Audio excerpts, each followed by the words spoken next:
Bonjour, j'espère que vous allez bien. Alors aujourd'hui, je voulais vous parler un petit peu des ressources que l'on peut tirer de son passé, notamment de son enfance, même lorsque celle-ci a été traumatique ou très compliquée à vivre dans certaines situations.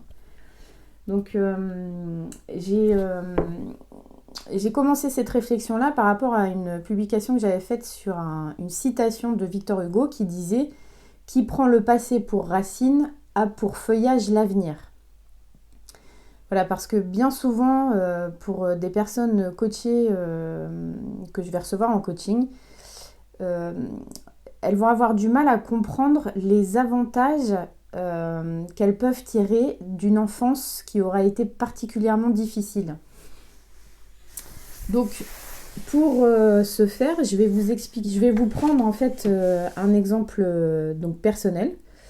Qui est lié donc à mon père qui a commencé à faire des crises de schizophrénie lorsque j'avais 3 4 ans. Donc en fait, il faisait que rentrer et sortir d'hôpital psychiatrique. Et donc j'ai toujours connu ce papa en fait malade et ne pouvant pas assurer donc son rôle de père en tant que tel. Euh, bien que par moment, il pouvait être aussi relativement présent. D'accord.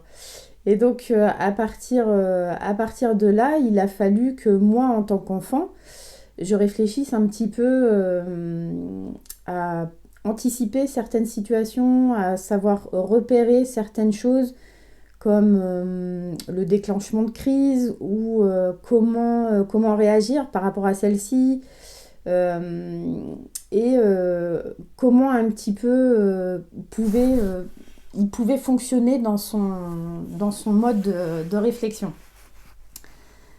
Alors, quand il s'agit d'une personne schizophrène, c'est assez difficile à déterminer parce que ils peuvent être assez imprévisibles.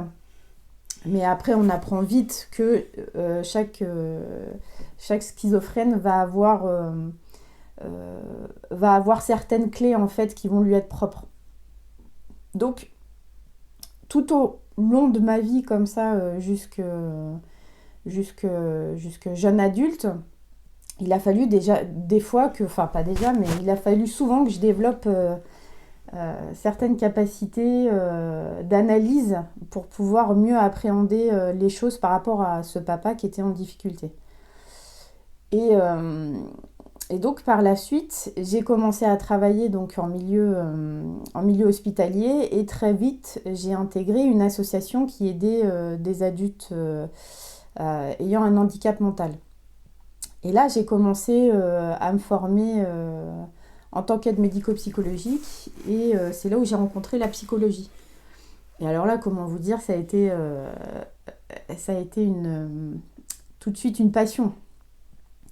Parce que là, enfin, j'allais pouvoir apprendre, avoir peut-être plus de théorie par rapport à ce que moi j'avais pu vivre. En fait, j'avais commencé un petit peu par l'expérience et en fait, la théorie arrivait dans un second temps. Donc, et ça a été vraiment pour moi une passion, une révélation que d'arriver dans ce monde-là, quoi.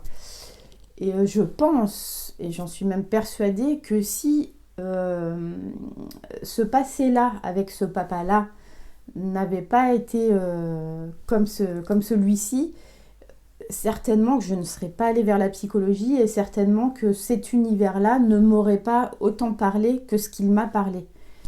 Et c'est ce qui m'amène, même encore aujourd'hui, à me perfectionner dans ces acquisitions de connaissances pour vraiment développer au maximum ces connaissances et aussi ces capacités et les réponses aussi que je peux apporter au plus juste aux problématiques des personnes qui viennent me voir. Voilà. Donc c'était vraiment pour vous montrer comment de choses traumatiques qui peuvent être liées à l'enfance, comment les transformer en fait pour arriver à quelque chose de résilient en fait, qui va pouvoir vous servir à vous pour votre construction personnelle et à vous ouvrir sur d'autres horizons qui, d'un prime abord, paraissaient peut-être pas évidents. Vous voyez ce que je veux dire? Donc voilà, c'est de faire de ce passé, de ces racines-là, quelque chose qui va vous ouvrir vers un autre avenir. Voilà, vous allez pouvoir, comme dit si bien Victor Hugo dans sa citation, épanouir votre feuillage vers un avenir qui au début ne semblait pas des plus prometteurs. Voilà, j'espère que cette petite...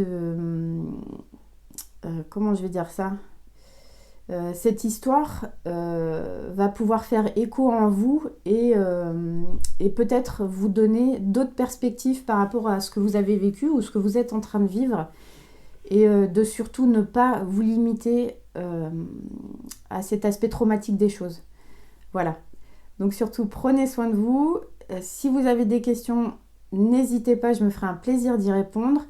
Et si vous voulez m'encourager dans mon travail et sur ce type de présentation-là, n'hésitez pas à liker la publication et à vous abonner. Voilà, je vous remercie. Au revoir.